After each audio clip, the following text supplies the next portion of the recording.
Golf for so many years has been a textbook Hey man, sport, that an was art another that golf video. constantly needs fine-tuning, but can never be mastered. Books were created with the knowledge that we had, inspiring books on how young to learn golfers golf? and creating legends that would dominate the sport. But as time progressed and technology advanced, the new studies debunked the textbook golfer, and an evolution of free-swinging players would emerge.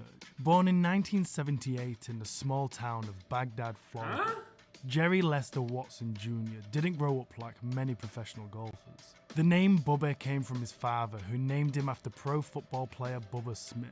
His father Jerry was a former Green Beret who introduced his son to the game of golf. Practice consisted of hitting a wiffle ball around the back garden, and never having a lesson, Buba just... Bro, why is this little... Bro.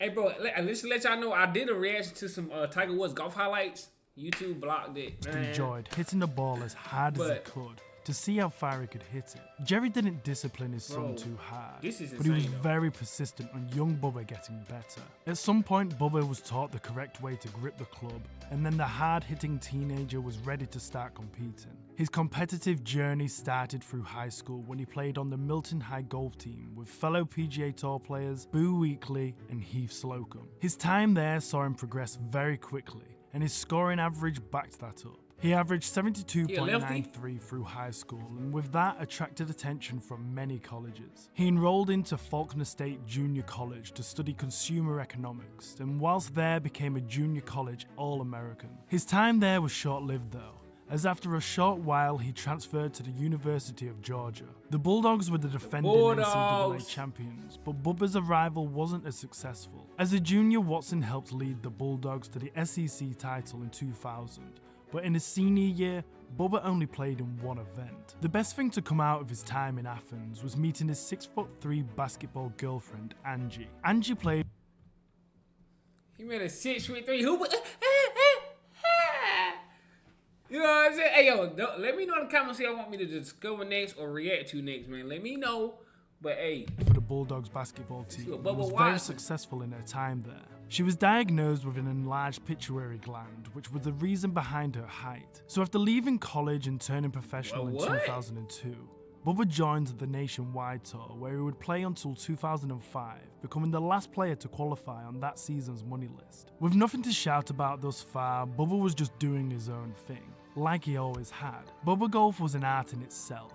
Well, half art, half explosion. The amount of power Bubba would generate should in theory be uncontrollable, but that's exactly what Bubba wants. Because he never wants to hit it straight, every shot is either a huge slice or a huge draw, which essentially limits his misses to one side of the course. So after inventing a brand new style of golf, Bubba's impact on the PGA Tour was huge. Invented a brand new style of golf? Man, invented a brand new style of golf? Because, I mean, usually people hit it straight. He hit that motherfucker, curved it. Like, I never even seen that in a video before.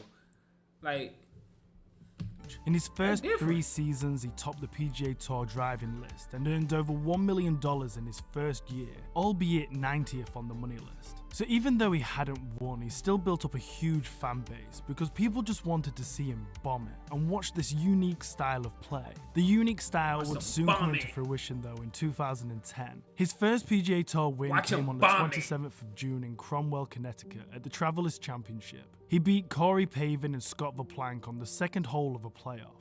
Bubba dedicated the win to his father, who was battling throat cancer. In a tearful interview, Watson said, later that year, he would eventually lose his... See, bro, every fucking video. Bro, come on now, dog.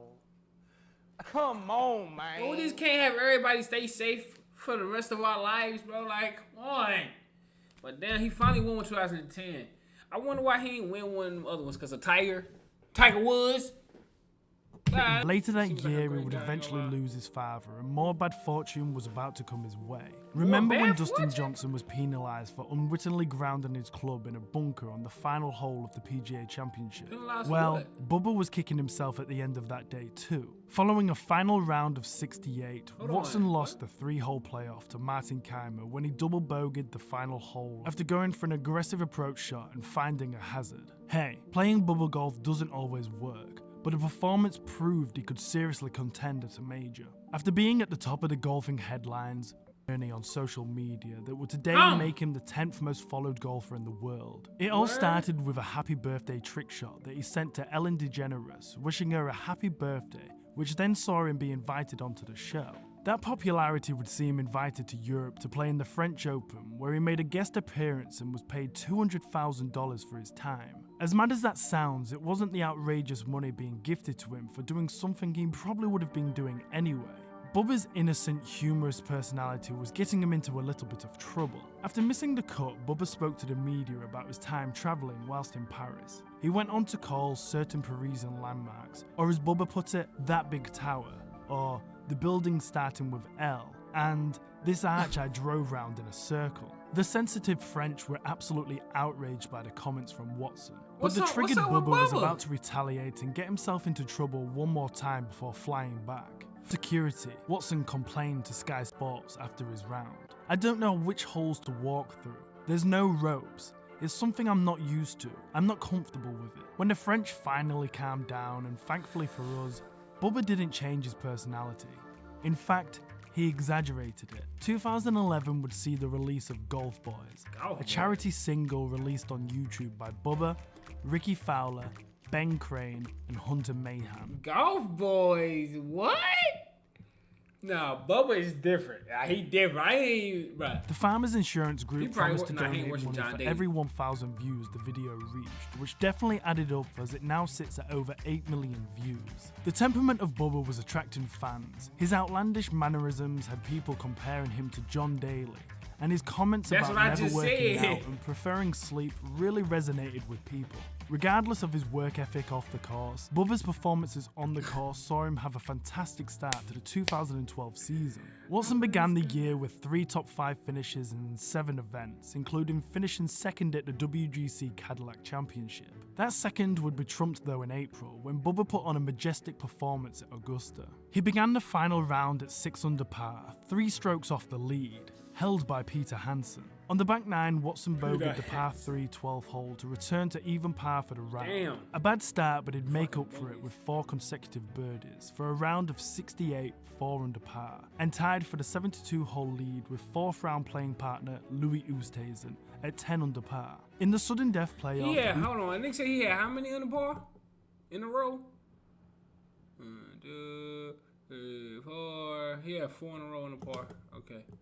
For a round of 68, 4 under par, and tied for the 72-hole lead with 4th round playing partner Louis Oosthuizen at 10 under par. In the sudden death playoff, Oosthuizen and Watson both made their par on the uphill 18th hole. On the next hole, the downhill 10th, both drove their tee shots towards the woods to the right of the hole. Oosthuizen landed in the rough 220 yards away, whilst Watson's ball landed deep in the woods on Pine Straw, 164 yards from the pin, without a clear shot to the green.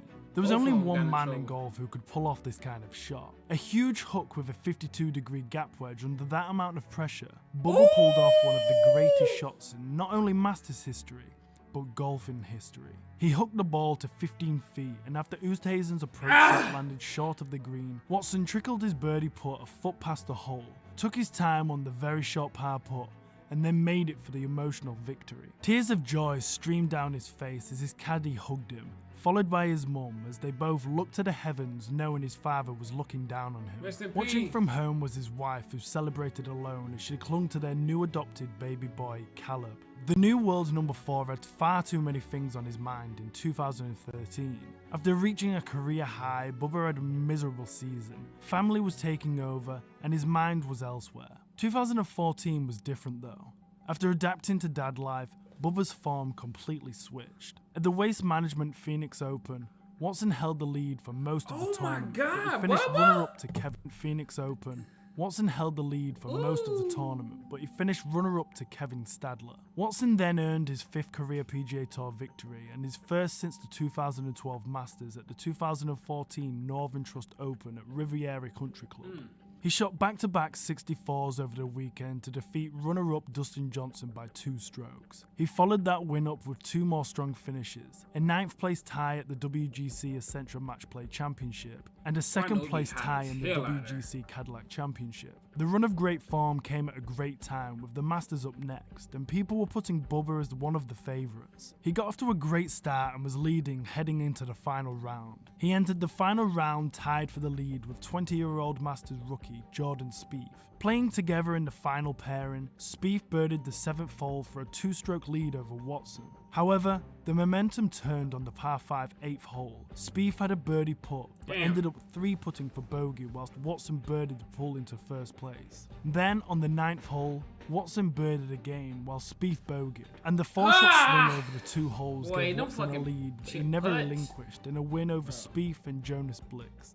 With the win, Watson became the 17th player to win the Masters 2 or more times and moved them again into number 4 in the official world. And I be really asking, like, bro, I really be having a question, like, how do they know how much power to put on these shots? How much power to put on them? How to angle, bro? How they know to angle it, bro?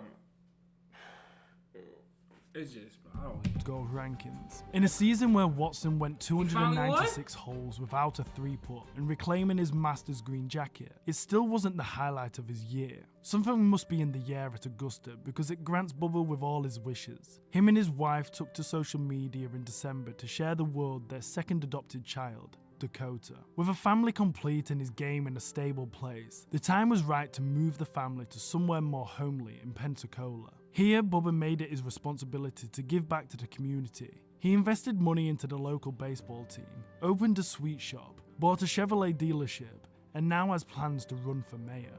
With life very comfy at the moment and his career achievements far outweighing the average professional golfer, he was happy to quit professional golf, spend more time with his family, and retire working in his sweet shop. Starting to talk absolute madness, it was actually Buba's wife Angie who persuaded Buba to continue playing golf. The persuasion was just what Buba needed, as the next few years would see him reach another career high of 3rd in the official World Golf rankings. He'd win at the Travelers Championship and the Hero World Challenge, and the flame still seemed like it was burning brightly. Whilst burning brightly, Buba's media presence was getting heated again as the... Bro, don't he look like he's still like 25? Like, he don't even look like he aged. Media tried to twist his words once again, trying to get a reaction. Prior to the Waste Management Phoenix Open in early February 2016, Watson caused a bit of controversy after publicly admitting he disliked the course at TPC Scottsdale. As a result, he was jeered by fans for the majority of the tournament, later criticising the media for the turning of his words. 2 weeks later though, he returned to the winner's circle after winning the Northern Trust Open at Riviera for a 2nd time in 3 years, seeing off the challenge of Adam Scott and Jason Kokrak to win by 1 shot. From here, things started to slow down for Buba. With the thought of retirement already playing on his mind, his family knew it wouldn't be long before those thoughts would come back. 2017 can be chalked off as a loss, but 2018 was an incredibly successful year. He started the season with a tied 7th for the QBE shootout, marking his best of his first 6 starts. Then he put on a show at the Genesis Open with a 12 under par finish in February. His 3rd victory at this tournament, and all of them at Riviera. His trifecta at the Genesis makes him only the 5th player to win this long-standing event at least 3 times, along with Ben Hogan, Arnold Palmer, Lloyd Mangrum, and Donald Smith. In March, he gained his 11th tour win at the WGC Dell Match Play event in Austin, Texas, and then on June 24th in 2018, he won again at the Travelers for the 3rd time, a result 4th in 2018. We're going to Richard Milley. A 250. He won again at the Travelers for the 3rd time, a result which would evidently be his last on the PGA Tour. The next 4 years were pretty ugly for Buba. He didn't manage a win even though he was in the 2018 Ryder Cup, meaning after playing in 4 Ryder Cups over the years, he wasn't successful in any of them. Whilst never successful in a Ryder Cup, Buba was incredibly successful on the PGA Tour, winning 12 times including 2 Masters, racking up a career earnings of $50 million. An incredible amount of money which Buba had worked so hard for over the last 20 years, but when Liv came knocking and offered the same amount just to sign for the breakout tour, it suddenly didn't have the same meaning. The future of golf is still up in the air, and whether LIV continues or the players begin playing back on the PGA Tour together, Bubba's legacy will always be remembered. An erratic player who never had a lesson and changed the way people look at golf to this day. One for the people and one for the fan favourites. Bubba Watson was and is one hell of an exciting golfer. I ain't gonna lie, bro. I never knew nothing about Bubba, bro. But now that I think about it, bro, he was on that John Daly damn, I can't even talk. Trajectory. You know what I'm saying? But he straightened up his life. He got right. And he always had God in his life, man. I ain't gonna lie, Bubba 1-on-1. I'm gonna keep it 100, bro. But where I got him ranked at, though? He only won 2 Masters. You know, he ain't win that much. But 2 Masters. A lot of people. How many people got 2 Masters? One or more Masters. How many people got 2+ Masters? Like, bro. Think about it. Let me know in the comments what y'all think, bro. Where I got him ranked at. Let me know who y'all want me to react to next. Let me see y'all next one, man. No bad.